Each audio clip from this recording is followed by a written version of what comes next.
দ্বিতীয়তে আমাৰ প্ৰাথমিক বিদ্যালয়ত প্ৰতি সপ্তাহত 2 দিন ষ্টুডেণ্টখিনি মিড ডে মিল ল'বৰ কাৰণে আহে মিড ডে মিল ল'বৰ সময়ত শিক্ষকসকলে এটা সপ্তাহৰ ষ্টাডি মেটেৰিয়েল হাতেদি লিখি এটা সপ্তাহৰ ষ্টাডি মেটেৰিয়েল আৰু কুৱেশ্যন পেপাৰ এখন দিব আৰু নেক্সট সপ্তাহত মিড ডে মিল আনোতে সেই কুৱেশ্যন পেপাৰ কেইখন গটাই দিব ছাত্ৰজনক সন্মুখত ৰাখিয়েই শিক্ষকজনে ইভালুৱেশ্যন কৰি পেলাই ছাত্ৰজনক পঠাই দিব তাৰমানে এটা ইনফৰ্মেল এক্সচেঞ্জ অফ ক্লাছেছ যে মই এই সপ্তাহত মোক কুৱেশ্যন পেপাৰখন দিলে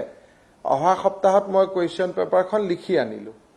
গতিকে কুৱেশ্যন পেপাৰখন মোৰ সন্মুখতে চালে ভুল শুদ্ধ এইখিনি তাতে দেখুৱাই দিলে গতিকে সেই কামটো 15 ছেপ্টেম্বৰৰ পৰা আৰম্ভ হ'ব আমি আৰু নতুনকৈ ঘোষণা নকৰো 1ৰ পৰা 15 লৈকে স্যানিটাইজেশ্যন হ'ব 15 তাৰিখৰ পৰা প্ৰাথমিক বিদ্যালয় মাধ্যমিক বিদ্যালয়ত যেতিয়া লৰা ছোৱালী আহিব মিড ডে মিল ল'বৰ কাৰণে তেতিয়া অকল মিড ডে মিলটো দিয়ে পঠাই নিদি তেওঁলোকক এটা সপ্তাহৰ ষ্টাডি মেটেৰিয়েল আৰু কুৱেশ্যন পেপাৰ পঠাই দিব নেক্সট সপ্তাহত যেতিয়া তেওঁলোক ঘূৰি আহিব কুৱেশ্যন পেপাৰখিনি তেওঁলোকৰ সন্মুখতে চেক কৰি আকৌ পঠাই দিব তাৰমানে ষ্টুডেণ্টসকল আধা ঘণ্টা 1 ঘণ্টা 2 ঘণ্টা স্কুলত থাকিব এইটো হ'ল 15 ছেপ্টেম্বৰৰ পৰা তাৰ লগে লগে আমাৰ 15 তাৰিখৰ পৰা হায়াৰ ছেকেণ্ডাৰী ছেকেণ্ড ইয়াৰ আৰু ডিগ্ৰী থাৰ্ড ইয়াৰৰ ষ্টুডেণ্টসকল 4-5টাকৈ গ্ৰুপত শিক্ষকসকলে গ্ৰুপবিলাক বনাই দিব তেওঁলোকে আহি শিক্ষকসকলৰ লগত অধ্যাপক অধ্যাপিকাসকলৰ লগত ইনফৰ্মেল ক্লাছ 4-5 জন ল'ৰা বহুৱাই যি এটা অকল হায়াৰ ছেকেণ্ডাৰী 12 আৰু ডিগ্ৰী থাৰ্ড ইয়াৰ পৰীক্ষামূলকভাৱে আমি 15 দিন এই ইনফৰ্মেল ক্লাছটো আমি আৰম্ভ কৰিম 15 ছেপ্টেম্বৰৰ পৰা 30 অক্টোবৰলৈকে ইয়াৰ ভিতৰত যদি বেছি কোভিড-19 আক্ৰান্ত হয় তেতিয়া আমি সিদ্ধান্ত ল'ম কিন্তু ক্লাছ হিচাপত নহব 6 জন 5 জন 8 জন ল'ৰা আহিলে বহুৱালে 2 ঘণ্টা পঢ়ালে পঢ়ি পঠাই দিলে 10টাৰ পৰা 3টা বুলি কথা নহয় আধা ঘণ্টা 1 ঘণ্টা 1.5 ঘণ্টা কাৰণ বেটছ কৰিব লাগিব অকল ক্লাছ 12 আৰু টিডিসি থাৰ্ড ইয়াৰ বাকিৰ কাৰণে নহয় এইটো 15 দিন আমি কৰিম 15 ছেপ্টেম্বৰৰ পৰা 30 অক্টোবৰলৈকে আৰু কোনোবা স্কুল বা অনুষ্ঠানত যদি এইখিনি কৰোতে কোনোবা ছাত্ৰ ছাত্ৰী যদি কোভিড ৰোগত আক্ৰান্ত হয় লগে লগে সেইটো অধ্যক্ষই বন্ধ কৰি দিব 15 ছেপ্টেম্বৰৰ পৰা আপ টু 30 লৈকে আপ টু 30 ছেপ্টেম্বৰলৈকে 1 তাৰিখৰ পৰা নতুন গাইডলাইন আহি যাব গতিকে আমি খুব এটা আৰু শিক্ষকসকলে বৰ্তমান যি অনলাইন ক্লাছ কৰি আছে হেতু কলেজ আৰু স্কুলৰ পৰাই অনলাইন ক্লাছ কৰিব এতিয়া আৰু ঘৰৰ পৰা নকৰে ইয়াত কিছু প্ৰশ্ন আছিল যে গৰ্ভৱতী মহিলাসকলে কি কৰিব কি নকৰিব আমাৰ ৰাজ্য চৰকাৰৰ সচিবালয়টো গৰ্ভৱতী মহিলা সন্তান থকা মহিলা তেওঁলোক আহি আছে কিন্তু স্কুল আৰু কলেজৰ অধ্যক্ষই যদি বিশেষ পৰিস্থিতিত তেওঁলোকক ৰেহাই বা ঠিক আছে তুমি আহিব নালাগে আমি মেনেজ কৰিম তেনেকুৱা যদি কিবা ব্যৱস্থা কৰে তাত আমাৰ ক'বলগীয়া একো নাই প্ৰথম মাহৰ কাৰণে কিন্তু 1 অক্টোবৰৰ পৰা সেইটো নহব সকলো আহিব লাগিব প্ৰথম মাহটোত যদি অলপ শিথিলতা থাকে তাত চৰকাৰে বিশেষ কোনো ব্যতিক্ৰমী ব্যৱস্থা নলয় অনলাইন ক্লাছ স্কুলৰ পৰাই হ'ব লাগিব আৰু কোৱাৰেণ্টাইন সেন্টাৰ বা আইসোলেশন সেন্টাৰ থকা স্কুল কলেজ বিলাকত আমাৰ শিক্ষক শিক্ষয়িত্ৰীসকল যাব নালাগে তেওঁলোকক উপায়ুক্তসকলে আন কলেজ স্কুলৰ লগত সংলগ্ন কৰি দিব আৰু যদি সংলগ্ন কৰি নিদিয়ে তেওঁলোক ঘৰৰ পৰা আহিব নালাগে কাৰণ আইসোলেশন থকা সেন্টাৰসমূহ ভাল কৰি ক্লিন কৰাৰ আগতে কোনোবা যদি সোমাই তাত কিছু অসুবিধা হ'ব আৰু আমাকো আইসোলেশন সেন্টাৰবিলাকৰ প্ৰয়োজনীয়তা আছে গতিকে কোৱাৰেণ্টাইন আৰু আইসোলেশন সেন্টাৰ থকা শিক্ষানুষ্ঠানবিলাকত যথাস্থিতি চলি থাকিব কিন্তু ডিসিয়ে যদি তেওঁলোকক কিবা আন দায়িত্ব দিয়ে তেতিয়ালে ডেফিনেটলি সেই দায়িত্ব শিক্ষক শিক্ষয়িত্ৰীসকলে পালন কৰিব এতিয়া মই দুখন চৰকাৰী আঁচনিৰ বিষয়ে আপোনালোকক ক'ব খুজিছো শিক্ষা বিভাগত ইমানতে আছিল যদি শিক্ষা বিভাগৰ ওপৰত কিবা প্ৰশ্নখিনি কৰি ল'ব খোজে আপোনালোকে কৰি ল'ব পাৰে কাৰণ কেইবাটাও এজেন্ডা আছে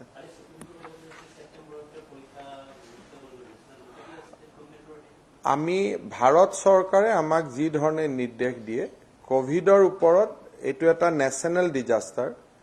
আৰু এক্সপাৰ্ট ভিউ ভাৰত চৰকাৰৰ লগত আছে গতিকে ভাৰত চৰকাৰে পৰীক্ষা আদিৰ সম্পৰ্কত যি নিৰ্দেশ দিয়ে তাকে অসম চৰকাৰে পালন কৰিব আৰু ভাৰত চৰকাৰৰ সিদ্ধান্তসমূহ আমি আশা কৰিম যে ই ছাত্ৰ ছাত্ৰী শিক্ষক শিক্ষয়িত্ৰী গাৰ্জেন সকলোৰে কল্যাণৰ বাবে নিশ্চিতভাৱে হ'ব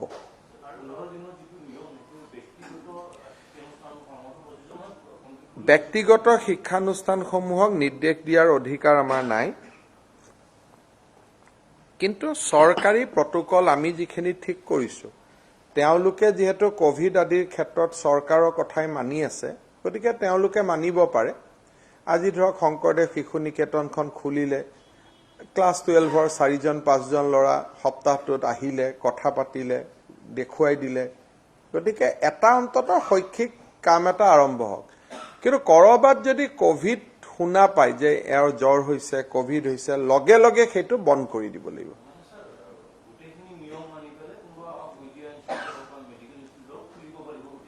মানে মই মোৰ শব্দত যদি আপোনালোকে গাঁথনিৰ পৰিৱৰ্তন কৰি দিয়ে দিগদাৰ হ'ব কাৰণ এইটো হল যে ইনফৰ্মেল ক্লাसेছ মই শব্দটো কৈছো যে অনানুষ্ঠানিক কথা বতৰা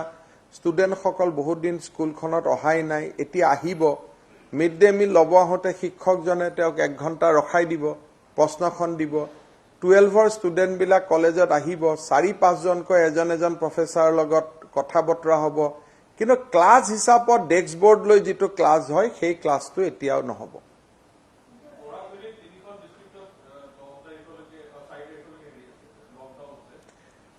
এনেওতো 15 তাৰিখলৈকেতো সাফা সুফাহে হ'ব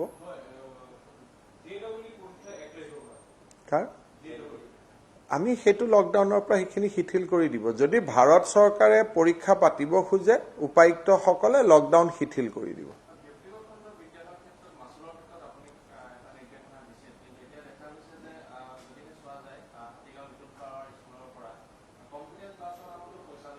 গুৱাহাটী উচ্চ ন্যায়ালয়ে ইতিমধ্যে অসম চৰকাৰৰ সিদ্ধান্তটোক মোহৰ দিছে আৰু গুৱাহাটী উচ্চ ন্যায়ালয়ৰ খণ্ডপীঠে অসম চৰকাৰৰ নিৰ্দেশটোক এপ্ৰিচিয়েট কৰিছে গতিকে এতিয়া এই নিৰ্দেশটো অকল অসম চৰকাৰে নহয় এইটো এতিয়া গুৱাহাটী উচ্চ ন্যায়ালয়ৰ খণ্ডপীঠৰো নিৰ্দেশ বুলি আমি ক'ব লাগিব এক প্ৰকাৰ যেহেতু প্ৰাইভেট স্কুলৰ এছ'চিয়েশ্যনেও গৈ আমাৰ অৰ্ডাৰটোক আপত্তি কৰিছিলে তাৰ পিছত গুৱাহাটী উচ্চ ন্যায়ালয়ে ক'লে যে we appreciate the stand taken by government of Assam গতিকে মই ভাবো যে কোনো প্ৰাইভেট বিদ্যালয়ে বৰ্তমান সাহস নকৰিব বা চৰকাৰক সহযোগিতা কৰিব সাহস শব্দটো বেয়া দেখি সহযোগিতা কৰিব কাৰণ সেই গোচৰত তেওঁলোক নিজেও গোচৰীয়া গতিকে লিটল ফ্লাৱাৰ স্কুলতে হওক কিবাতে হওক অসম গুৱাহাটী হাইকোৰ্টৰ ডিভিজন বেঞ্চৰ অৰ্ডাৰটো তেওঁলোকক পঠাই দিলে মই ভাবো যে ইমানতে বিষয়টো সমাপ্তি হ'ব 25% exemption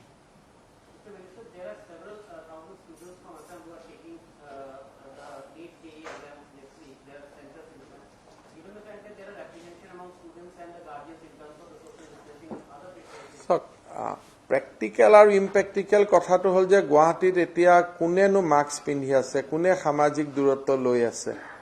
সো এতিয়া সেইকাৰণে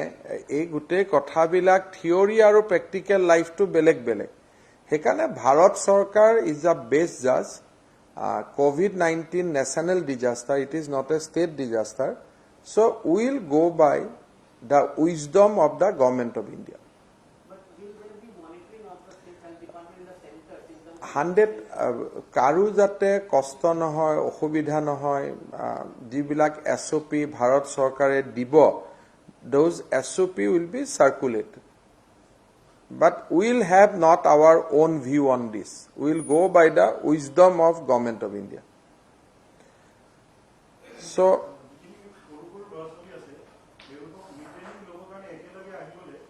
তেওঁলোক এতিয়া স্কুলত আহি আছে লাষ্ট 3 মাহত আহিও আছে খালি এতিয়া হেডমাস্টাৰ জনে টোপোলাটো দিয়ে পঠাই দিয়ে এতিয়া আমি কৈছো টোপোলাটো দি নপঠাব 15 মিনিট কথা পাতি পঠাই দিব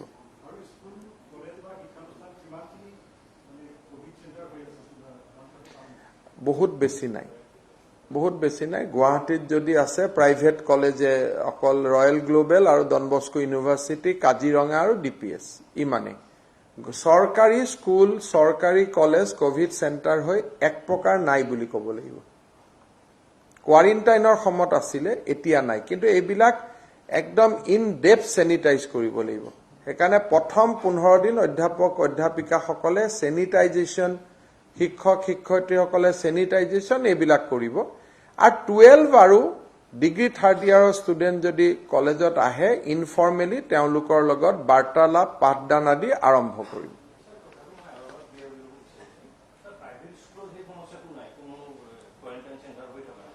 প্ৰাইভেট স্কুলতহে আছে কোৱাৰেণ্টাইন সেন্টাৰ সক আপোনাল আমাৰ এই যেটো অৰ্ডাৰটো হ'ল প্ৰাথমিক বিদ্যালয় মাধ্যমিক বিদ্যালয় উচ্চ শিক্ষানুষ্ঠান ইউনিভাৰ্সিটি কোনোবা নাৰ্সিং ইনষ্টিটিউট মেডিকেল ইনষ্টিটিউট ইয়াত সংলগ্ন নহয় এই নিৰ্দেশটো মিড ডে মিল প্ৰাথমিক বিদ্যালয়ত দিয়ে অনলাইন ক্লাছ আমাৰ স্কুল বিলাকত হয় 12 আৰু ডিগ্ৰী 3rd ইয়াৰ অৰ্ডাৰটো সৰকাৰী শিক্ষানুষ্ঠানৰ ক্ষেত্ৰতে আমি দিছো প্ৰাইভেট স্কুল কলেজ বিলাকত যেহেতু মিড ডে মিল নিদিয়ে তাত ষ্টুডেন্ট কৰ পৰা আহিব তাতটো নাহিব কিন্তু ইনফৰ্মেল পাঠদানৰ কাৰণে যদি কোনবাই আহে 2-3 জন লৰা বহি পাঠদান এটা কৰিব খোজে সেইটো তেওঁলোকে আমাৰ যেটো আমি বেলেগৰ ক্ষেত্ৰত কৈছো সেইটো তেওঁলোকেও পালন কৰিব পাৰিব কিন্তু যেটোক একদম জপনা খুলি লৈ আৰম্ভ কৰিব সেইটো আমি কোৱা নাই কালি যেতিয়া সৰকাৰৰ SOP খন উলাব আপোনালোকে খুব ভাল কৰি দেখিব যে it is very very soft lunch basically 15 দিনটো স্যানিটাইজেশনতে যাব তেওঁলোকৰ অনলাইন ক্লাছ শিক্ষক শিক্ষয়িত্ৰীসকলে স্কুলৰ পৰা কৰিব আৰু 9-10 ল'ৰা ছোৱালী যেহেতু মিড ডে মিল তেওঁলোকে নাপায় গতিকে তেওঁলোক স্কুল কলেজত 9-10-11 স্কুল কলেজত অহাৰ কোনো প্ৰয়োজনীয়তা নাথাকিব কিন্তু শিক্ষকখিনি আহি অনলাইন ক্লাছটো তাৰ পৰা কৰিব আৰু এইখিনিও 15 পৰা 30 লৈকেহে কৰিব যদি কোনোবা আক্ৰান্ত হয় কোনোবা অসুবিধা হয় তেতিয়ালে আমি আকৌ এটা পৰিবেশলৈকে যেটো আজি আছে হেতুলৈকে ঘূৰি যাব লাগিব বেসিক্যালি ক্লাছ আমি আৰম্ভ কৰা নাই অধ্যাপক অধ্যাপিকা শিক্ষক শিক্ষয়িত্ৰী সকল স্কুলত যাব মিড ডে মিল ডিস্ট্ৰিবিউট কৰিব অনলাইন ক্লাसेस কৰিব আৰু কোনোবা যদি ষ্টুডেন্ট আহে দুটা কথা তেওঁলোকৰ লগত পাতি বিদায় দিব দূৰৰ পৰা এনেকে মিড ডে মিলৰ পেকেটটো দি নিদি কোৱেশ্চন পেপাৰ এখন লগত দি দিব আৰু অলৰেডি এখিনি কাম সব স্কুলত হৈ আছে আজি আমি খালি আনুষ্ঠানিকতা হে কৰিছো যোৱা 2 মাহতো এবিলাক কাম আমাৰ স্কুল বিলাকত চলি আছিল বুজি পোৱা হল গোটেখিনি এতিয়া মই আহিছো শিক্ষা বিভাগৰ লগত জড়িত আৰু এটা এনাউন্সমেন্টৰ কাৰণে এই বছৰ আমাৰ মেট্ৰিকত 16944 জন ছাত্ৰ ছাত্ৰীয়ে ষ্টাৰ নম্বৰ পাইছিলে সাধাৰণতে ষ্টাৰ নম্বৰ পোৱা ছাত্ৰ ছাত্ৰী সকলক আমি একোটাকৈ কম্পিউটাৰ দিওঁ যেহেতু কম্পিউটাৰ সমূহৰ বিভিন্ন পাৰ্টস আদি চাইনা আদি বিভিন্ন জাগাৰ পৰা আহে আৰু এতিয়া কিনাটো বহুতখিনি আমাৰ কাৰণে সুবিধাজনক নহয় সেই কাৰণে প্ৰতিজন ছাত্ৰ ছাত্ৰীৰ একাউণ্টত আমি 20000 কৈ টকা দিবৰ কাৰণে সিদ্ধান্ত লৈছো ষ্টাৰ পোৱা এই ক্যাটেগৰীত 16944 গৰাকী ছাত্ৰ ছাত্ৰী উপকৃত হ'ব আৰু 12 সেপ্টেম্বৰত আমি এই পুঁজি এখন সৰু প্ৰায় 300-400 যোৱাকালিৰ দৰে ষ্টুডেণ্ট লৈ এটা সৰু অনুষ্ঠানৰ জৰিয়তে আমি মুকলি কৰি দিম। এই আঁচনিটো ৰূপায়ণ কৰোঁতে আমাক প্ৰায় 33 কোটি টকা বা 34 কোটি টকা এনেকুৱা প্ৰয়োজন হ'ব। ইতিমধ্যে বেংকৰ একাউণ্টবিলাক ল'ৰা ছোৱালীৰ পৰা আমি যোগাৰ কৰিলোঁ। 16,648 ষ্টুডেণ্টে বেংক একাউণ্ট দিলে। গতিকে প্ৰথমবাৰৰ বাবে কম্পিউটাৰৰ পৰিৱৰ্তে নগদ ধন ছাত্ৰ ছাত্ৰীসকলে 12 ছেপ্টেম্বৰ তাৰিখে লাভ কৰিব। যদি মুখ্যমন্ত্ৰী মহোদয়ে 12 তাৰিখ কিবা কাৰণত দিনটো দিব নোৱাৰে, 13 হ'ব, সেইখিনি মুখ্যমন্ত্ৰী কাৰ্যালয়ৰ পৰা আমি ডেটটো লৈ দিম। গতিকে এইটো এটা আঁচনি আমাৰ যি আছিলে তাক আমি COVID-19ৰ মাজতো তাক আমি ৰূপায়ণ কৰিছোঁ। আগে পিছে প্ৰায় এটা বছৰ দেৰি হয় ষ্টুডেণ্টখিনিয়ে কম্পিউটাৰ পাওঁতে। এইবাৰ মেট্ৰিকৰ ৰিজাল্ট দিয়াৰ 2-3 মাহৰ ভিতৰতে আমি এই আঁচনিখন সমাপ্ত কৰিছোঁ, মানে আমি ইমপ্লিমেণ্ট কৰিম। আজি এটা আমি ৰূপান্তৰ আৰু উন্নয়ন বিভাগৰ পৰা এটা নতুন আঁচনি আমি ঘোষণা কৰিব খুজিছোঁ। সেইটো হৈছে অসমৰ 8,000 নামঘৰলৈ 2.5 লাখ টকাকৈ আৰ্থিক অনুদান। নামঘৰ বুলি ক'লে মহাপুৰুষ শ্ৰীমন্ত শংকৰদেৱ, মাধৱদেৱ, দামোদৰদেৱ, হৰিদেৱ এই মহাপুৰুষসকলে প্ৰতিষ্ঠা কৰি থৈ যোৱা নৱবৈষ্ণৱ ধৰ্মৰ সৈতে বা নৱবৈষ্ণৱ আন্দোলনৰ সৈতে জড়িত বা অসমৰ সমাজ জীৱনক নামঘৰ বুলি ক'লে যাক বুজায় তেওঁলোকে এই আঁচনিৰ ফল লাভ কৰিব পাৰিব। মন্দিৰ, মছজিদ, গীৰ্জা এই আঁচনিৰ অন্তৰ্ভুক্ত নহ'ব। প্ৰতি সমষ্টিত প্ৰথম পৰ্যায়ত আমি 55টাকৈ নামঘৰ দিবৰ কাৰণে আমি জিলা উপায়ুক্তসকলক নিৰ্দেশ দিছোঁ। 1000 আমাৰ লগত থাকিব। কোনোবা জাগাত যদি পিছত বেছি প্ৰয়োজন হয় বা কোনোবা নামঘৰ যদি পুৰণা নামঘৰ বাদ পৰি যায়, সেই 1000 আমি ৰাজ্যিক ভিত্তিত আবণ্টন কৰিম। 55 আপোনালোকক মই নিৰ্দেশখন দিছোঁ। নিৰ্দেশত লিখা আছে যে সিলেকশ্যন ডিচিয়ে কৰিব। সিলেকশ্যন কৰোঁতে সমষ্টিটোৰ আটাইতকৈ পুৰণা নামঘৰটোক অগ্ৰাধিকাৰ দিব। ST, SC দুৰ্বল সমাজৰ দুৰ্বল লোকসকলে যি নিজৰ টকা দি নামঘৰটো বনাব নোৱাৰে সেই গাঁওবিলাকক অগ্ৰাধিকাৰ দিব। কোনোবা নামঘৰ যদি কিবা জনশ্ৰুতিৰ কাৰণে, যেনেকৈ ধৰক ঢেকীয়াখোৱা নামঘৰ, জনশ্ৰুতি বা মহাপুৰুষ মাধৱদেৱৰ লগত থকা সম্পৰ্কৰ কাৰণে বা তেওঁৱে অক্ষয়বন্তী জ্বলাইছিলে তাৰ কাৰণে বিখ্যাত বা মানুহ তাত যায়, সেই নামঘৰটো তেনেকুৱা নামঘৰ যদি বহুত পুৰণা নহয়ও পৰ্যটনৰ দৃষ্টিভংগীৰ পৰা সেই নামঘৰতো 2.5 লাখ টকা দিব পাৰিব। গতিকে এইটো আমাৰ আৰু এটা প্ৰতিশ্ৰুতি আছিলে আৰু আমি এইটো পুঁজি অক্টোবৰ মাহৰ ফাৰ্ষ্ট উইকৰ ভিতৰতে আমি দি দিম। সো 8,000 নামঘৰ, 8,000 নামঘৰ, প্ৰতি নামঘৰে 2.5 লাখ টকাকৈ পাব। সমষ্টি ভিত্তিত 55টা আৰু 1000 আমি ৰাজ্যিকভাৱে থৈ দিছোঁ। পিছত যদি কোনোবা বিশিষ্ট নামঘৰ আদি বাদ পৰি যায় আমি যাতে সেইখিনি কাভাৰ কৰিব পাৰোঁ। কোনোবা সমষ্টিত যদি 55টা নামঘৰ নাথাকে, বহুত সমষ্টিত নাথাকিব, সেই যিখিনি ছেভিংছ হ'ব সেইখিনি পিছত আমি আন সমষ্টিৰ মাজত বিতৰণ কৰি দিম। 7,000 বিতৰণ হৈছে জিলা উপায়ুক্তবিলাক বা সমষ্টিত, 1,000 ৰাজ্যিক ভিত্তিত আমি ৰাখি থৈছোঁ। গতিকে আপোনাক যিখন চাৰ্কুলাৰ দিছোঁ 7,000ৰ চাৰ্কুলাৰ, য'ত ডিচি সকলে বিতৰণ কৰিব লাগিব আৰু 1000 আমাৰ লগত থাকি যাব, তাক আমি সময়ত বিতৰণ কৰিম। সো এই সপ্তাহত মোৰ এই দুটা এনাউন্সমেণ্ট থাকিলে, আনন্দৰাম বৰুৱা বঁটা আৰু অসম দৰ্শন। ইয়াৰ লগত আজি আমি আৰু এটা অনুমোদন দিছোঁ। আমাৰ বাজেট বক্তৃতাত আপোনালোকে দেখা পাব যে এইবাৰ আমি 377টা পুৰণা ধৰ্মীয় অনুষ্ঠানক 10 লাখকৈ টকা দিম বুলি ঘোষণা কৰিছিলোঁ। যোৱাবাৰ 1000টাক দিছিলোঁ। এইবাৰ আমি আৰু 377 অনুষ্ঠানক আমি 10 লাখকৈ টকা দিয়াৰ বাবে ঘোষণা কৰিছিলোঁ। সেই পুঁজিও আজি আমি অনুমোদন কৰিছোঁ। So 37 crore 70 lakhs আজি আমি স্যাংশন কৰিছোঁ। কোনোবা ব্যক্তিয়ে যদি সাংবাদিক যদি মহলৰ পৰা যদি ইচ্ছা হয় যে নহয় লিষ্টখন আমাক লাগে, এই লিষ্টখন আপোনালোকে পিছত নৱপাটগিৰিৰ পৰা লৈ ল'ব, মই দি থৈ দিছোঁ। So অসম দৰ্শন আঁচনিৰ এইবাৰ দুটা কম্পোনেন্ট আছিল। 377 ধৰ্মীয় অনুষ্ঠানক 10 লাখ টকা, সেইটো আমি আজি অনুমোদন কৰিলোঁ।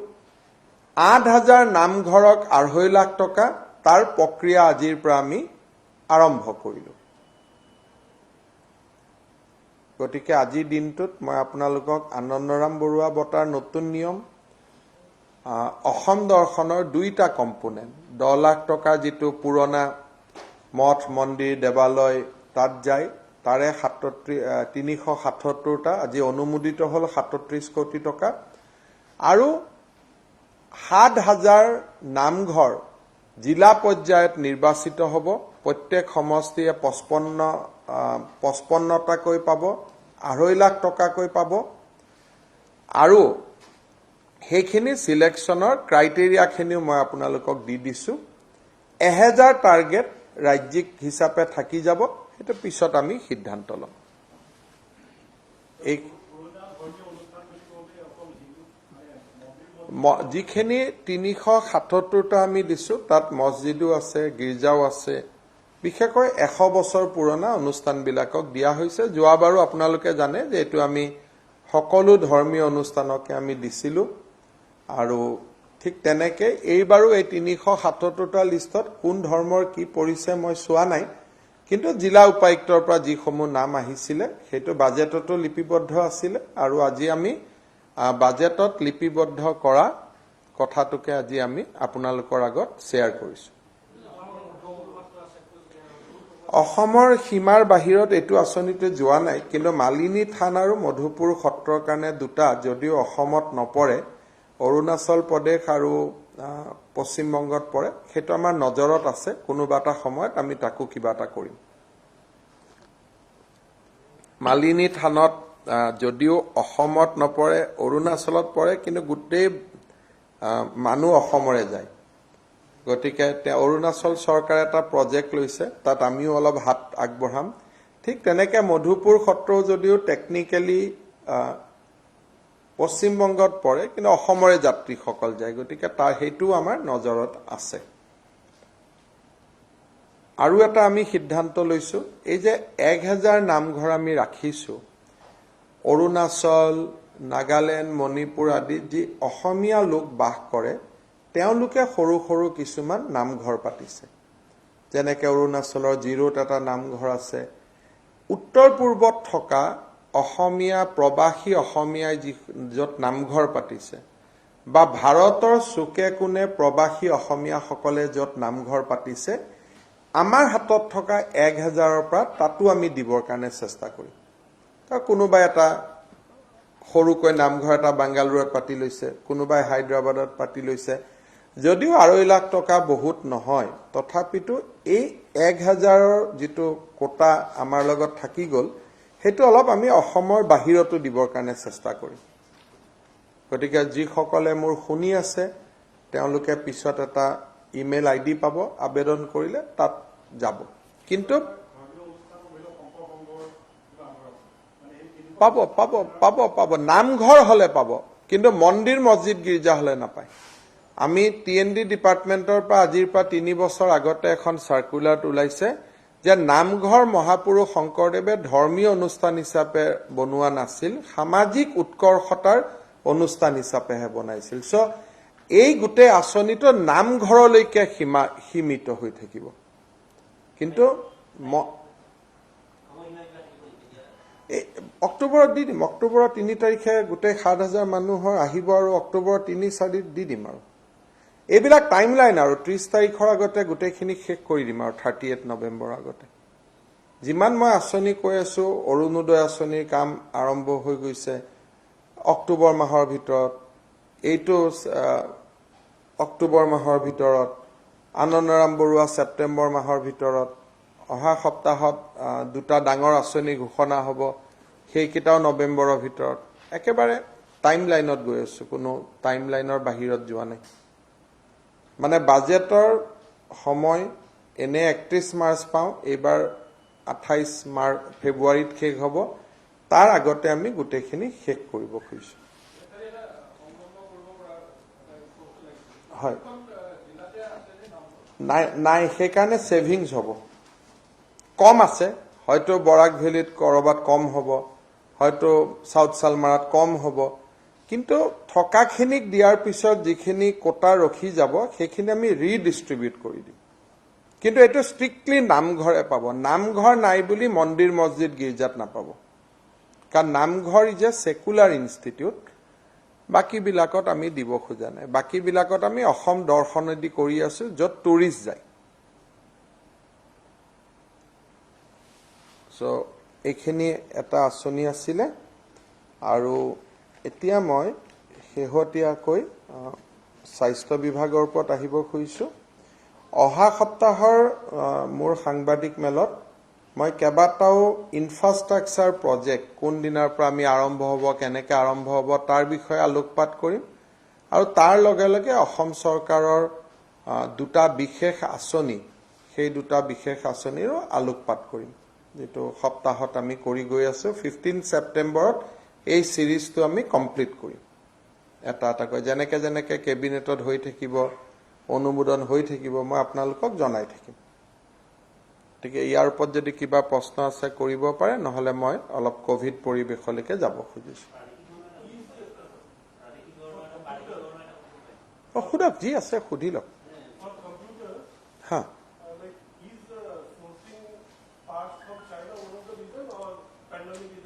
It takes lot of time. It takes 1 year. Last time 2019 computer we are giving now. Sourcing has definitely become a problem. Plus, অলপ কি হয় বহুত লৰা ছোৱালীয়ে আমি দিয়া কম্পিউটাৰ ওপৰত তেওঁলোকে ইমান ভাল নাপায় কিহৰ কাৰণে আমি তাতে মাইক্ৰসফট বা কিবা লোড কৰি নিদিও গতিকে বহুতে আকৌ এটো গুটেইটো খুলি চেঞ্জ কৰিব লাগে সেইকাৰণে আমি ভাবিছো যে দেউতাক মাক লৰা ছোৱালীয়ে দোকানত গৈ ভাল কম্পিউটাৰ এটা কিনি লওক বেসিক্যালি যেটো প্ৰাইম মিনিষ্টাৰৰ আইডিয়া আছিল যে ডিবিটি লৈকে সব ট্ৰান্সফাৰ হ'ব লাগে সো গ্ৰেজুৱেলি আমি ডিবিটি লৈকে গৈ আছো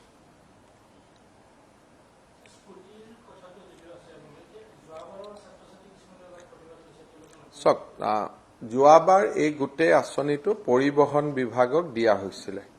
তাৰ আগৰবাৰ শিক্ষা বিভাগক দিয়া হৈছিল গতিকে আপোনালোকে জানে যে 31 মাৰ্চৰ পিছত সেই সময়ৰ বাজেটৰ কথা আলোচনা কৰাৰ অবকাশো নাথাকে আৰু বিত্তীয় বিধিয়ে তাক অনুমোদন নকৰে ট্ৰান্সপোৰ্ট ডিপাৰ্টমেন্টে যদি আজিৰ দিনটোটো বিচাৰে যে যোৱাবাৰৰ আমাৰ যেটো বাজেট আছিলে সেই বাজেটখিনি আমি বিত্ত বিভাগক বিচাৰিম আকৌ আমি নতুনকৈ আঁচনিটো ৰূপায়ণ কৰিম তেনেকুৱা প্ৰস্তাৱ আহে যদি আমাৰ বিবেচনা কৰাত আপত্তি নাই কিন্তু ইনিশিয়েটিভ হ্যাজ টু বি মই গুটেই কথাখিনি মই বাজেট কেখন পঢ়ি চালো যোৱা প্ৰথম বছৰ শিক্ষা বিভাগে কৰিলে দ্বিতীয় বছৰ শিক্ষা বিভাগক দিয়া হল শিক্ষা বিভাগে কলে যে এই আঁচনিটো আমি ভাল পোৱা নাই আমি নকৰো তেতিয়া তৃতীয় বছৰ আমি ট্ৰান্সপোৰ্ট ডিপাৰ্টমেন্টে কৰক বুলি ট্ৰান্সপোৰ্ট ডিপাৰ্টমেন্টক দিলো ট্ৰান্সপোৰ্টেও নকৰিলে পৰি থাকিলে এডুকেশনে সাইকেললৈকে কনভাৰ্ট কৰিব খুজিলে ট্ৰান্সপোৰ্টৰ পৰা একোৱে নকৰিলে তেনেকে থাকি গল সেইকাৰণে এতিয়া যদি ট্ৰান্সপোৰ্ট ডিপাৰ্টমেন্টে তেওঁলোকৰ 25 কোটি বাজেট আছিলে যদি ৰিভাইভ কৰিব খোজে মোৰ কোনো আমাৰ আপত্তি নাই কিন্তু এডুকেশন ডিপাৰ্টমেন্টত এইবাৰহে বাজেট আছে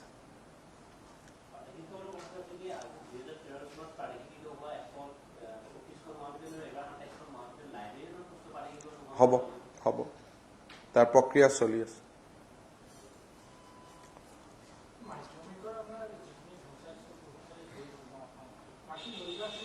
ৰৈ যোৱাখিনিত সমস্যা আছে তেওঁলোকৰ লগত আলোচনা কৰি সমস্যাটো সমাধান কৰিব লাগিব কাৰণ তেওঁলোকৰ পৰা এজনো হাই সেকেন্ডাৰী ক্যান্ডিডেটে পৰীক্ষা দিয়া নাই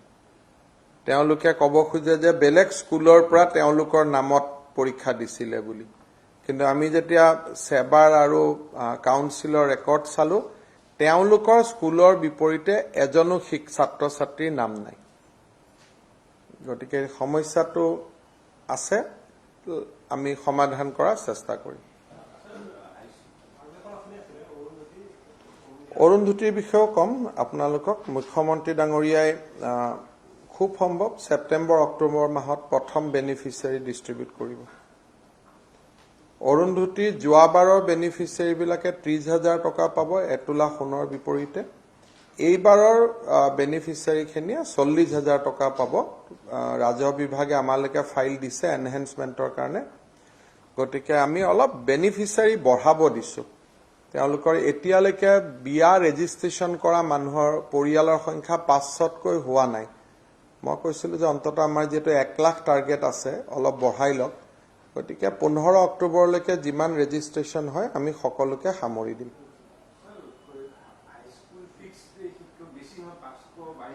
এটো উচ্চতম ন্যায়ালয়ত গোচৰ চলি আছে অৰুন্ধতীত যোৱাবাৰৰ বেনিফিচিয়াৰী বিলাকে 1 তোলা সোণৰ বিপৰীতে 30,000 পাব এইবাৰৰ সকলে 40,000 পাব মই ভাবো মই দেখিছো যে বিভিন্ন সময়ত সংবাদ মাধ্যমে সৰকাৰক প্ৰশ্ন কৰে কিন্তু মই আশা কৰিম সংবাদ মাধ্যমক অনুৰোধ কৰিম যে আমাৰ ভন্টি ভাইটি সকলে বিয়া কৰালে সামাজিক নিৰাপত্তাৰ কাৰণে বিয়াখন যাতে ৰেজিষ্টাৰ কৰে তাৰ কাৰণেহে আপোনালোকে সামাজিক সচেতনতা নিৰ্মাণ কৰিব লাগে মোৰ হাতত টকা নাই মই বিপদত পৰি মোৰ মিছা ঘোষণা সেই লাইনটোত আহিব নালাগে কাৰণ উই আৰ কমিটেড পিপল গতিকে সেইটো বলটো মূলৈকে নামাৰি বলটো ৰাইজৰ মাজত পেলাব লাগে যে আপোনালোকৰ এনেকুৱা এটা ভাল আঁচনি আছে আপোনালোকে বিয়াবিলাক ৰেজিষ্টাৰ কৰক আৰু বিয়া ৰেজিষ্টাৰ কৰিলে ছোৱালী সকলৰ বিবাহ বিচ্ছেদৰ সময়ত তেওঁলোকে যদি ভগৱানে নকৰক যদি বিবাহ বিচ্ছেদ কৰে তেওঁলোকে তেওঁলোকৰ ৰাইটছটো পাব সেইকাৰণে মই ভাবো যে সংবাদ মাধ্যম পোৰ্টেল এইবিলাকে মুখ কাটগৰা থিয় কৰাত কৰি যে এও দিব নোৱাৰে মোক হেতু চিন্তাই নকৰিব মই যিখিনি কথা কওঁ সম্ভাৱনাৰ অক্ষয় ভাণ্ডাৰ লৈ মই থাকো সেইকাৰণে তাত প্ৰশ্ন একো নাই কিন্তু আমি উলুটাই ক'ব লাগে যে ৰেজিষ্ট্ৰেচন কৰক আমাৰ গাঁৱত আমি লৰা ছোৱালী যিমানৰ বিয়া হয় পঞ্জীয়ন কৰিলে এটকাও নালাগে ফ্ৰী কৰি দিয়া হৈছে পঞ্জীয়ন যাতে বিয়াবোৰ পঞ্জীয়ন কৰে 1 লাখ টাৰ্গেটৰ বিপৰীতে 427টাহে পঞ্জীয়ন হৈছে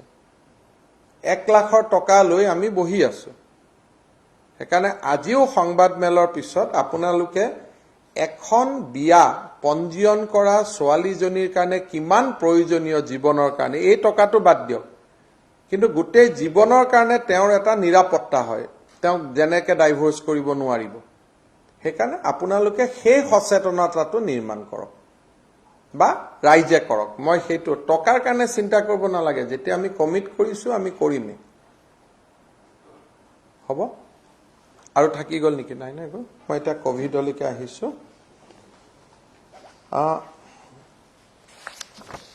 ৰাজ্যত শেহতীয়াকৈ আমাৰ কোভিডৰ পৰিবেশ এই ধৰণৰ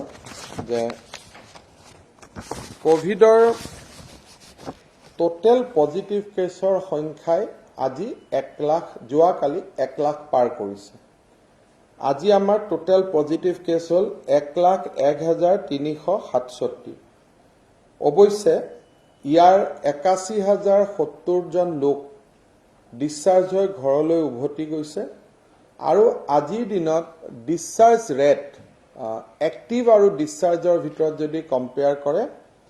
80% লোক ডিসচাৰ্জ হৈছে আৰু 20% লোক আমাৰ চিকিৎসাধীন আইদাৰ হোম আইসোলেশন অৰ আমাৰ কোভিড কেয়াৰ সেন্টাৰ বিলাকত আছে আমি ডেথ ৰেট 0.24ত মেইনটেইন কৰি আছিলো কিন্তু মৃতকৰ সংখ্যা বাঢ়ি ডেথ ৰেট এতিয়া 0.28লৈকে বাঢ়িছে 0.24ৰ পৰা 0.28লৈকে বাঢ়িছে যদিও দেশৰ ভিতৰতে আমাৰ ডেথ ৰেট এতিয়াও আটাইতকৈ নিম্ন, কিন্তু এইটো এটা উদ্বেগৰ বিষয় যে যোৱা 15 দিনত ডেথ ৰেট 0.24% নহয় 0.24%ৰ পৰা 0.28%লৈকে বৃদ্ধি হৈছে। আমাৰ প্ৰতিদিনৰ যিটো পজিটিভ কেছ আছে তাক আমি 2500ৰ ভিতৰত মেইনটেইন কৰি আছো। অৱশ্যে 12 আগষ্টত 4500 আৰু 17 আগষ্টত 2700 এই ধৰণে বাঢ়িছিল যদিও বৰ্তমান আমি 2500ৰ ভিতৰত মেনেজ কৰি বা বৰ্তমানলৈকে সেই পৰ্যায়ত চলি আছে। ডাবলিং ৰেট আমাৰ এটা সময়ত আমি আলোচনা কৰিছিলো, এতিয়া আমাৰ ডাবলিং ৰেট 15 দিনৰ পৰা গৈ 23 দিনলৈকে বাঢ়ি গৈছে। তাৰমানে অসমৰ এতিয়া ডাবলিং ৰেট 23 দিনত আছে। এতিয়ালৈকে আমি অসমত 21,46,988 আমি টেষ্ট সমাপন কৰিছো আৰু পাৰ মিলিয়ন টেষ্ট 62,000ত ভৰি দিছে, 62,606। আগতে আলোচনা কৰাৰ দৰে মই বিভিন্ন সভাত আপোনালোকৰ কৈছিলো যে তামিলনাডু আৰু অন্ধ্ৰপ্ৰদেশে আমাতকৈ বেছি টেষ্ট কৰিছিলে আৰু দিল্লী। বৰ্তমান আমি তামিলনাডুক পিছ পেলাইছো। এতিয়ালৈকে আমাতকৈ বেছি টেষ্ট কৰা ডাঙৰ ৰাজ্য হ'ল দিল্লী আৰু অন্ধ্ৰপ্ৰদেশ। অসমে মধ্য আৰু বৃহৎ ৰাজ্যৰ ভিতৰত টেষ্ট কৰাত 3 নম্বৰত আমি আছো। অৰুণাচল বা ত্ৰিপুৰাক আমি ধৰা নাই কাৰণে 3, ধৰিলে 5 বুলি ক'ব লাগিব। কিন্তু দিল্লী অন্ধ্ৰপ্ৰদেশে ডাঙৰ ৰাজ্য আমাৰ আগত আছে আৰু আমি তৃতীয় স্থানত এতিয়া আছো পাৰ মিলিয়ন টেষ্টত। মৰ্টেলিটিৰ ক্ষেত্ৰত মই আগতে কৈছো যে আমি সৰ্বনিম্ন হৈ আছো আৰু ট্ৰিটমেণ্টৰ ক্ষেত্ৰতো এই মুহূৰ্তলৈকে আমি কি ধৰণে ট্ৰিটমেণ্ট, কিমান সিৰিয়াছ পেচেণ্ট আছে তাৰ বিষয়ে মই আপোনালোকক খন্তেক সময় পিছতেই আলোচনা কৰিম। ডিষ্ট্ৰিক্ট ৱাইজ যদি আমি চাব যাওঁ তেতিয়াহ'লে আমি দেখা পাওঁ যে কামৰূপ মেট্ৰ', কামৰূপ ৰুৰেল, তিনিচুকীয়া, ডিব্ৰুগড় আৰু বৰাক উপত্যকাৰ জিলাসমূহতে সংক্ৰমণ বাঢ়ি আছে। খুব এটা কেছ ষ্টাডি হ'ব পাৰে যে যোৰহাট আৰু ডিব্ৰুগড় তিনিচুকীয়াত কেছ বাঢ়িছে যদিও মাজতে থকা শিৱসাগৰ আৰু চৰাইদেউ জিলা সম্পূৰ্ণ নিয়ন্ত্ৰণত আছে। এইটো হয়তো আমি কেতিয়াবা আলোচনা কৰিব পাৰিম যে এই জিলা দুখনত অদ্ভুত ধৰণে কোভিড-19 নিয়ন্ত্ৰণত আছে, অথচ তাৰ কাষৰ চাৰিওফালে সামৰি থকা ডিব্ৰুগড়, তিনিচুকীয়া, যোৰহাট সকলোতে কোভিড-19ৰ পৰিৱেশ উদ্বেগজনক হৈ আছে। আজি আৰু এটা যদি আমি চাব যাওঁ ডেথৰ ক্ষেত্ৰতো বৰ্তমানলৈকে সৰ্বাধিক মৃত্যু কামৰূপ মেট্ৰ'ত হৈছে 64 জন, দ্বিতীয়তে হৈছে ডিব্ৰুগড় 39, তৃতীয়তে কাছাৰ 25, চতুৰ্থতে তিনিচুকীয়া 20 আৰু কৰিমগঞ্জ 18, কামৰূপ ৰুৰেল 17। এইকেইখনেই মেজৰ ডিষ্ট্ৰিক্ট য'ত মৃত্যুৰ হাৰ বা মৃত্যু আমি দেখা পাইছো। কামৰূপ মেট্ৰ' 64, ডিব্ৰুগড় 39, কাছাৰ 25, তিনিচুকীয়া 20, কৰিমগঞ্জ 18 আৰু কামৰূপ গ্ৰাম্য 17। যোৱা কিছুদিনৰ পৰা আমাৰ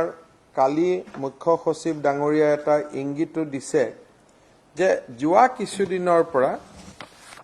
মাস্ক আৰু সামাজিক দূৰত্বৰ ব্যৱহাৰ খুব কমি যোৱা আমি উৎকণ্ঠাৰে সৈতে লক্ষ্য কৰিছো।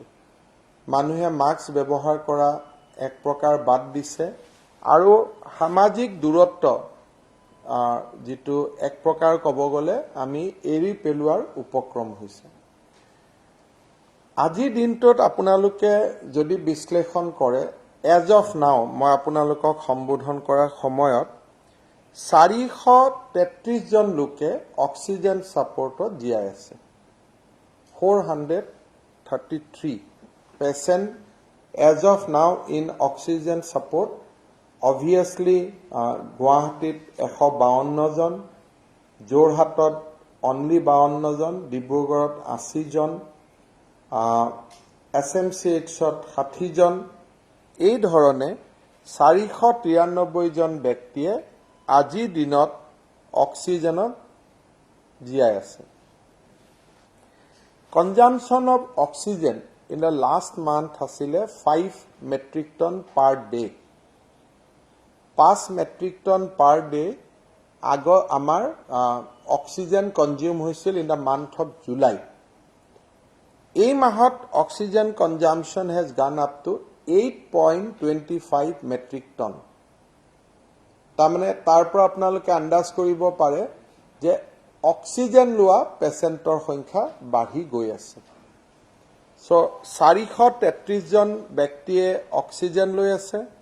আৰু consumption of oxygen has increased up to 8.25 metric ton ইয়াত মই নন কোভিড ধৰা নাই only covid patiente consume কৰা oxygen hoise 8.25 metric ton ইয়াত এটা এই প্ৰশ্নটো মই একাৰণে আনিছো যে কোভিডত যদি 8.25 metric ton consume কৰি আছে নন কোভিডে কনজিউম কৰি আছে 25 মেট্ৰিক টন এন্টায়াৰ অসমত নাৰ্সিং হোম গভৰ্নমেন্ট সব মিলি আৰু হেতু যদি হৈ থাকে তেতিয়ালে আজিৰ দিনত আমাৰ 33 মেট্ৰিক টন অক্সিজেন কনজিউম হৈ আছে আৰু অসমত টোটাল অক্সিজেন প্ৰডাকশন হয় 37 মেট্ৰিক টন per day 37.85 তাৰমানে ইয়াতকৈ যদি serious patient আহিব আৰম্ভ হয় there will be problem in oxygen কাৰণ যিমান কেটা অক্সিজেন আমাৰ বনোৱা কোম্পানী আছে অসমত their collective production is 37.86 metric ton covid আৰু non covid মিলি as of now 25 metric ton consume কৰি আছে আমাৰ হাতত এতিয়াও 12 মেট্ৰিক টনৰ গ্যাপ আছে কিন্তু দ্ৰুত গতি যি ধৰণে কনজাম্পশন বাঢ়িছে ই এটা নতুন প্ৰত্যাহ্বান এটা স্বাস্থ্য বিভাগৰ সন্মুখত আনি দিব যে যদি অক্সিজেনৰ টোটাল প্ৰডাকশন আৰু ৰিকোয়াৰমেন্টৰ মাজত গ্যাপ আহি যায় where from will manage কাৰণ it is a life saving so আমি ইতিমধ্যে আলাপ আলোচনা আৰম্ভ কৰিছো বেংগল বা ঝাৰখণ্ডৰ পৰা এক্সপোৰ্ট কৰাৰ কাৰণে কিন্তু প্ৰতিটো দিনেই ট্যাঙ্কাৰ আনি থাকা এটা it will not be a easy job হেকাৰণে এই মাস্ক নিপিন্ধা আৰু সামাজিক দূৰত্ব মেইনটেইন নকৰাৰ এটা ডাঙৰ সমস্যাৰ ফালে হয়তো আমি ৰাজ্যখন গতি কৰি আছো ৰাইজে বহুত ক্ষেত্ৰত লকডাউন আদিলৈকে গলে চৰকাৰক সমালোচনা কৰে কিন্তু যদি মই পেশেন্টক অক্সিজেনে দিবৰ কাৰণে মোৰ হাতত অক্সিজেন নাথাকে এই কথাবোৰ ৰাইজে চিন্তা কৰিব লাগিব আৰু বিশেষকৈ যি সকলে ইকোনমিক্যালি লকডাউনৰ ফলত আক্ৰান্ত হয় তেওঁলোকে যাতে অন্তত মাস্ক আৰু সামাজিক দূৰত্ব মেইনটেইন কৰি থাকে তাৰ বাবে মই অত্যন্ত বিনম্ৰতাৰ সৈতে আহ্বান জনাইছো আজি দিনত আপোনালোকে যদি চাই 126 জন পেশেন্ট আইসিইউত আছে 126 তাৰ ভিতৰত আপোনালোকৰ সংবাদ মাধ্যমৰ বহু চিনাকি মুখ আজি দিনত আইসিইউত আছে আপোনালোকে মেডিকেল কলেজত দেখা পাব বিশেষকৈ অসম বিধানসভাৰে 2-3 গৰাকী সদস্য অত্যন্ত সংকটপূৰ্ণ অৱস্থাত তেওঁলোক গুৱাহাটী চিকিৎসা মহাবিদ্যালয়ত আছে 126 পেশেন্ট এতিয়ালৈকে আইসিইউত আছে আমি জীৱনদায়িনী ঔষধসমূহ আমি ব্যৱহাৰ কৰিছোঁ 707 গৰাকী পেচেণ্টে এতিয়ালৈকে অসমত প্লাজমা পাইছে 707 পেচেণ্ট হেজ গট প্লাজমা আৰু ৰাইজে আগবাঢ়ি আহিছে প্লাজমা দিছে সো 707 পেচেণ্টে প্লাজমা পাইছে আৰু আৰ্লি ষ্টেজত দিব পৰা প্লাজমা প্ৰায় 95% ওপৰত সাকসেস ৰেট আছে যদি আৰ্লি দিব পৰা হৈছে আইসিইউত প্লাজমা দিলে ইমান কাম নকৰে কিন্তু আগতীয়াকৈ দিয়া প্লাজমাই definitely it has work very well for Assam. Injection আমাৰ remdesivir পোৱা পেচেণ্টৰ সংখ্যা হৈছে 1350 they will get 6 dose গতিকে 6 দি পূৰণ কৰিব লাগিব বাট হেড কাউণ্টত 1350 গৰাকী ব্যক্তিয়ে ইনজেকচন remdesivir পাই আছে 700 plasma 1300 remdesivir 433 on life support in oxygen and critically 126% on ICU. Moi bhabu, this is not a very good statistics to be very cheerful about that. Kunuba rajyor logot tulona korile hoyto etiao kom ase kintu baki rajyor life savings kora jebila capacity ase tar bahut oxygen ase cylinder ase oxygen tank ase we have limited resources হেকাৰণে কৰবাত নহয় কৰবাত এটুক আমি curve কৰিব লাগিব cash কমাব লাগিব আৰু সেই ক্ষেত্ৰত মই ৰাইজক সহযোগিতাৰ আহ্বান জনাইছো কোভিড 19 ৰ লগত যুঁজুতে ৰাজ্য চৰকাৰৰ ৰাজহে বা ৰাজ্য চৰকাৰৰ সম্পদত লাহে লাহে আমি অলপমান কষ্ট পোৱা আৰম্ভ হৈছো তাৰ পৰিপ্ৰেক্ষিতত তিনিটা সিদ্ধান্ত আমি গ্ৰহণ কৰিছো এটা হৈছে যে পেইং কেবিনত যোন পেশেন্ট থাকে from now onwards they have to pay paying cabin charge remdesivir আদিৰ দাম দিব নালাগে যেহেতু জীৱনদায়িনী ঔষধ বিচাৰিও নাপাব আমি সেইটো ষ্টেজলৈকে যোৱা নাই কিন্তু 500-600 যিখিনি পাৰ ডে চাৰ্জ বুলি কয় সো পেইং কেবিনত থকা পেশেন্টে from now onwards they have to pay নামে পেইং কেবিন গতিকে they have to pay দ্বিতীয়তে যিবিলাক কোভিড কেয়াৰ চেণ্টাৰত পেশেন্ট আহিব তেওঁলোকে ঘৰত ঘূৰি যাবৰ কাৰণে আমি তেওঁলোকক বাহন দিব নোৱাৰিম কাৰণ এম্বুলেন্সে সুস্থ পেশেন্টক ঘৰত থৈ নাহে মেডিকেলত সিৰিয়াস পেশেন্ট লৈ আহে ভাল হৈ নিজৰ গাড়ী দি যায় গতিকে এতিয়াৰ পৰা কোভিড কেয়াৰ চেণ্টাৰত যিসকল পেশেন্ট থাকিব তেওঁলোকক ডিসচাৰ্জ আমি দিনতে দি দিম বাট তেওঁলোকে উবেৰ উলা আদি লৈ ঘৰলৈকে ঘূৰি যাব লাগিব যেহেতু negative patient and government will not arrange drop down facility except inter district যদি আমি কাৰোবাক নলবাৰীৰ পৰা নি গুৱাহাটীত আনিছো নগাঁৱৰ পৰা আনিছো তেলে আমি তেওঁলোকক নলবাৰী নগাঁৱত থৈ আহিম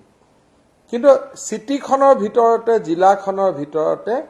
ঘূৰি যাবৰ কাৰণে এতিয়া আৰু চৰকাৰে গাড়ীৰ যোগান নধৰিব সেইখিনি পেশেন্ট সকলে নিজাকৈ ব্যয় কৰিব লাগিব ভাল হোৱাৰ পিছত ফাইনালি কোনোবা ব্যক্তিয়ে যদি 24 ঘণ্টাৰ ভিতৰত আৰটিপিসিআৰ ৰিজাল্ট লাগে বুলি কয় তেওঁ 2200 টকা দিলে এই ৰিজাল্ট 24 ঘণ্টাৰ ভিতৰত তেওঁ পাব পাৰিব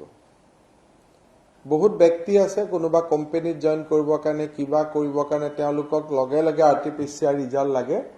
সো এজ অফ নাও ₹2200 দিলে বাকি প্ৰাইভেটত বহুত বেছি আল্ট্ৰা কেয়াৰ আদিত বহুত বেছি বাট গুৱাহাটী মেডিকেল কলেজ বা আমাৰ আন হস্পিটাল বিলাকত ₹2200 দিলে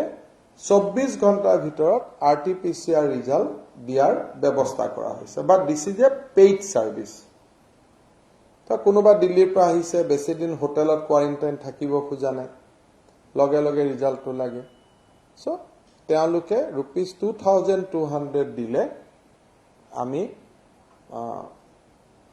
লাহে লাহে 24 ঘণ্টাত ৰিজাল্ট দিম এনেকুৱা ধৰণে যদি কোভিড 19 চলি থাকে 1 লাখ 1.5 লাখ পেশেন্ট আহে